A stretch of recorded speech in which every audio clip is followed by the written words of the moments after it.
Okay, so hi everyone. I'm Neha, the CEO of Girls Who Code, and today I'm here with Ritika Shamdasani for our first episode of this summer's speaker series. Ritika is not only a student in college, but also the co-founder of SANI, a South Asian inspired fashion and apparel company, and she's also a Code with Clossy and Girls Who Code alum.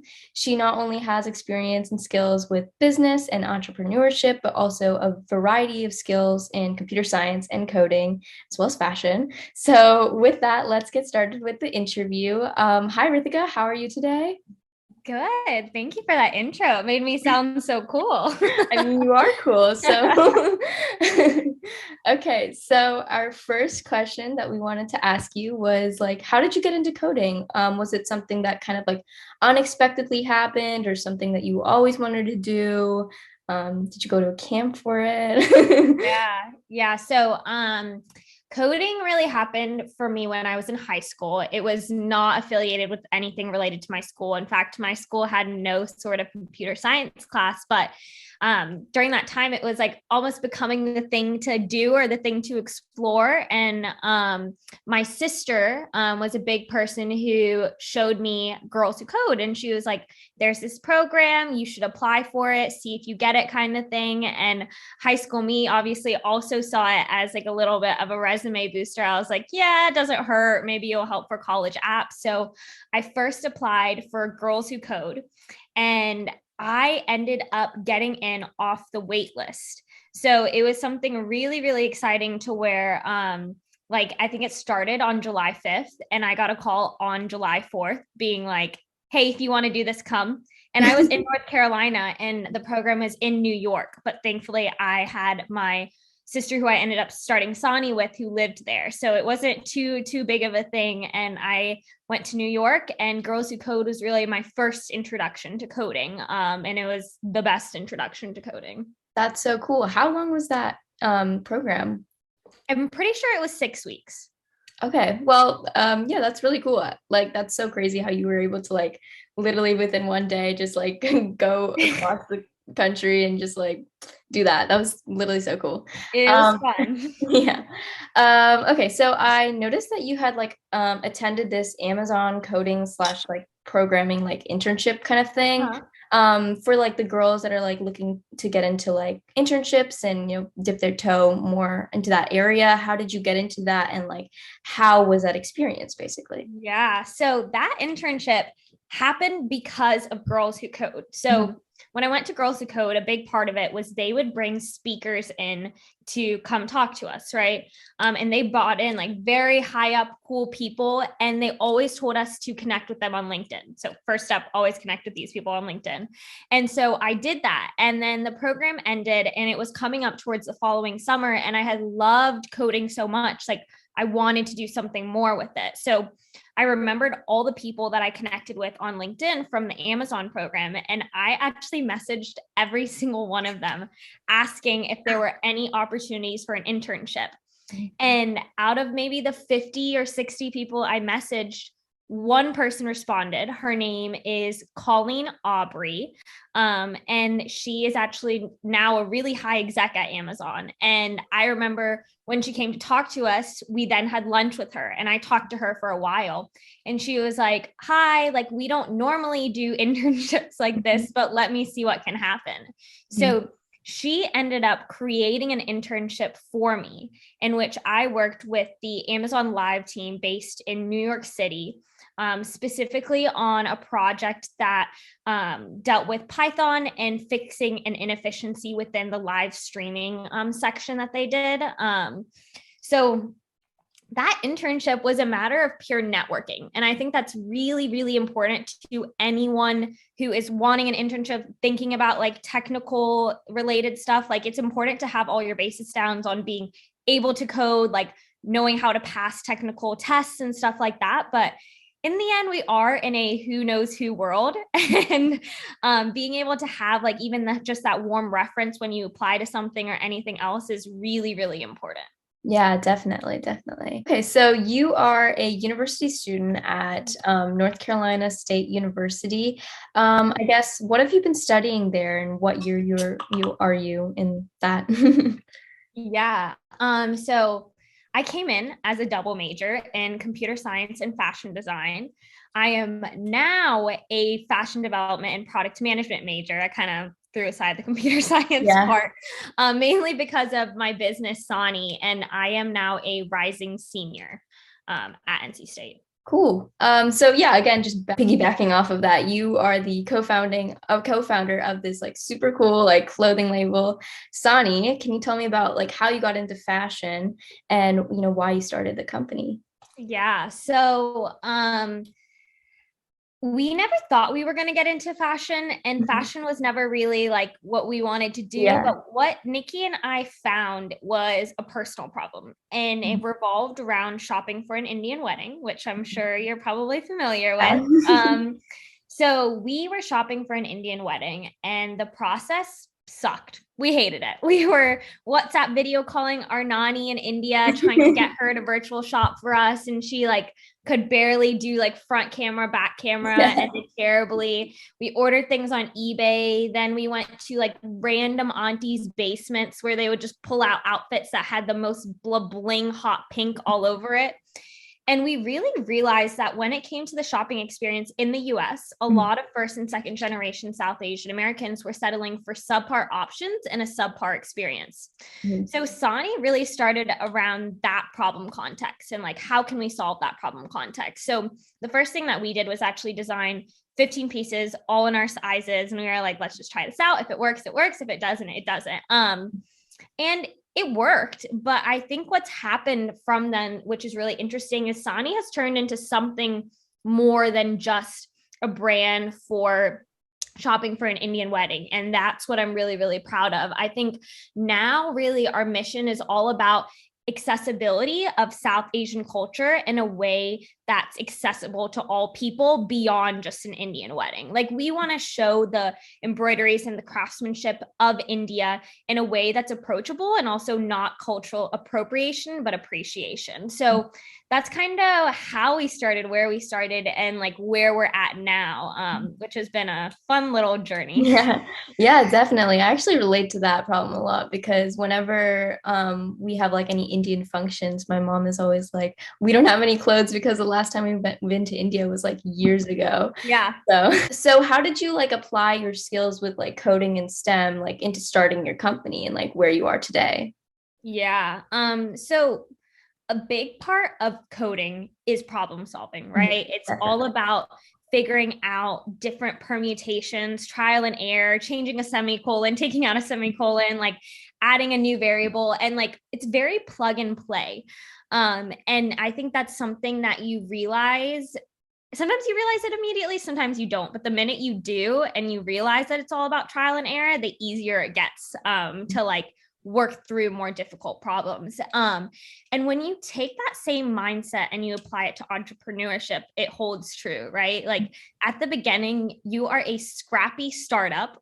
For me, Nikki, it was a team of like one and a half because I was also in school. Yeah. And you just need to try everything. You need to try different ways of reaching people, getting the word out, different products, different prices, different fabrics. Like it is all a matter of just seeing what works.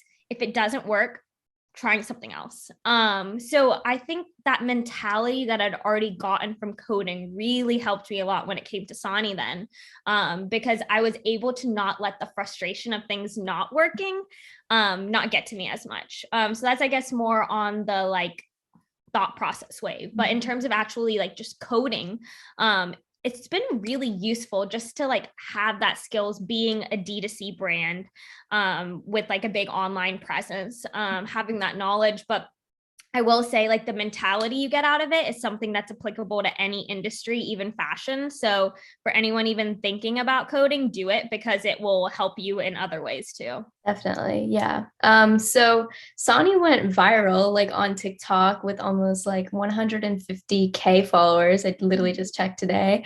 Can you tell me about like how this happened? Like how you guys have such a like big social media presence now? Yeah. It's funny because I did not want to get on TikTok. And I told my sister because I was like, I don't think it's gonna last that long. I don't think it's gonna be that big of a thing. But little did I know I was way wrong. Mhm. So we got on TikTok I didn't mention this before, but in February of 2020, we launched on Rent the Runway as their first South Asian fashion brand. And that was really big for us. We sold out within 48 hours of booking availability. And we really thought like that was going to be the moment where then you just kind of, you know, how you have that pivotal moment and then everything's up from there. But a few weeks later, the pandemic hit. And since we were just a formal wear focused brand, we were pretty irrelevant to a lot of people. So we got on TikTok as a way to just keep up brand awareness. And what we found there was a community who really cared about our culture, and they weren't just South Asians, they were non-South Asians too. And they also cared about how Nikki and I were as people. So we got on TikTok as brand awareness, made I think it was our 7th video that went viral, and it was to the sound that, and it went like, you know that sound I'm talking about? Yeah. And since then, we've just continued to try and think of that platform as a way to like almost just like constantly have conversations with our community, because that's really what it feels like. So how we went viral, I don't think there's any methodology to that. Like, you know, people go viral for like cutting soap. So there's not, we didn't have some sort of thing. I think it was really about us putting in a lot of like positive energy to what we were doing and showing people a side of us that they really hadn't seen before. Yeah, that's so cool. How did you like, when did you start like going on social media? How long ago was that, I guess? So TikTok, we were really posting in 2020 is when we started.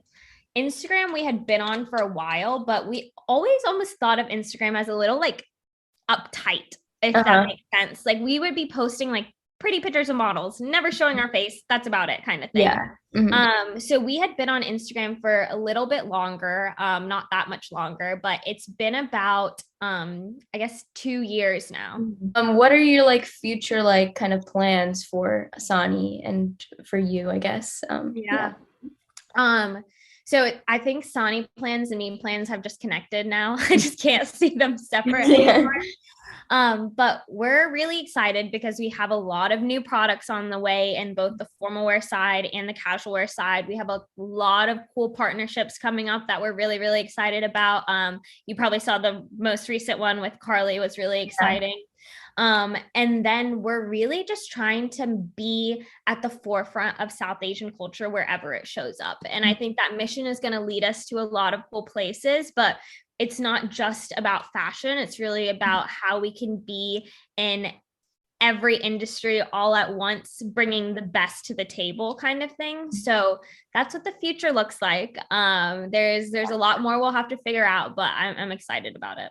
Yeah, so just again piggybacking off of what you said, we can't like ignore the fact that you literally did an Adidas campaign with Carly Kloss. How did that happen? Like, how was that experience being on set, modeling with her, and also like spreading the message of like more women in STEM and stuff? How was that whole experience? Yeah, so that was so fun. Carly is actually one of the nicest people ever. And I think it's funny because it's like I was talking to someone, you know, that quotes where like, you should never meet your heroes. Like I was very nervous to meet her, but she exceeded my expectations so much. So, okay, let me break that question up. So how did it happen?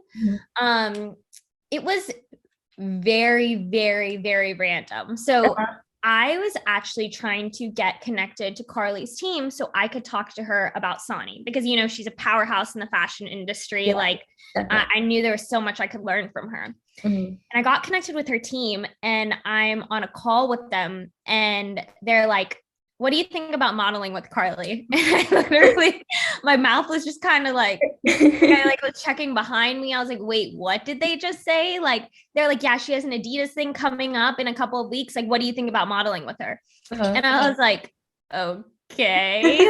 Like, you know, how there's like that shock of like, what is going on right now? I don't think that shock ever ended, even after we completed the shoot. And to your point about how the shoot was, like that was such a fun experience because we've done SANI shoots before, but like the level of professionalism that was on that, like with Adidas, was something I'd never seen. Like the amount of people, the amount of work on set design, like the photographer we worked with, her name was Lior. She's absolutely incredible. The hair and makeup artists that we worked with, they were like, I was sitting on my chair and she was like, Yeah, I did Shay Mitchell's hair the other day, and I literally was just like, my mouth dropped, and I was like, "You did whose hair the other day?" So it was just like, it was almost like a fever dream in which I didn't know when I was gonna wake up.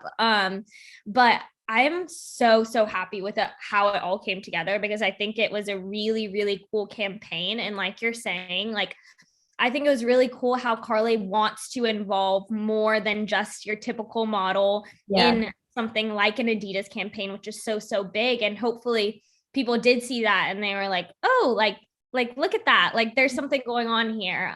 So I mean, I typed up this long caption on Instagram Yeah, about like exactly my thoughts on it, so I could just regurgitate you that, or you can go look at it if you want to.